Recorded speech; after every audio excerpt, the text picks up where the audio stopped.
Jintala, c'est notre plus belle réussite. En fait, c'est une double réussite. Réussite pour un enfant et pour un animal.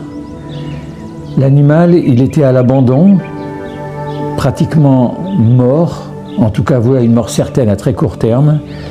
Et l'enfant, c'est un réfugié birman qui était complètement perdu et à qui on a donné une chance. Nous avons entendu parler de 2 éléphants à vendre. Ils étaient tous les 2 dans un état lamentable, plus que lamentable, c'est-à-dire qu'en fait c'était des vieux éléphants qui avaient du mal à travailler, donc on ne faisait plus travailler, ils étaient tout juste nourris pour survivre et encore. On n'avait pas assez d'argent pour acheter les 2, on n'en a acheté qu'un de ce fait, et l'autre est mort quelques semaines plus tard de toute manière.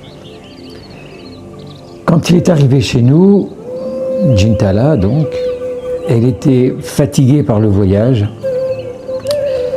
elle avait du mal à tenir debout et le vétérinaire, qui connaissait déjà cet éléphant, était très surpris que nous l'ayons acheté, sachant très bien qu'elle n'en avait plus pour longtemps. Elle nous a posé la question, mais pourquoi avez-vous acheté cet éléphant-là?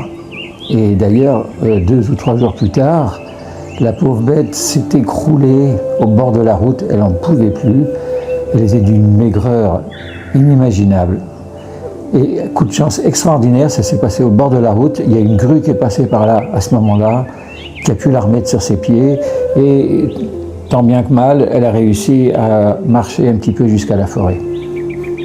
Elle est retombée encore 2 autres fois, une fois tout près de l'eau, et ça c'est dommage, il n'y avait personne pour le filmer parce que c'était très beau. Ce sont les autres éléphants qui sont venus, qui l'ont poussée jusqu'à l'eau pour qu'elle puisse se remettre debout.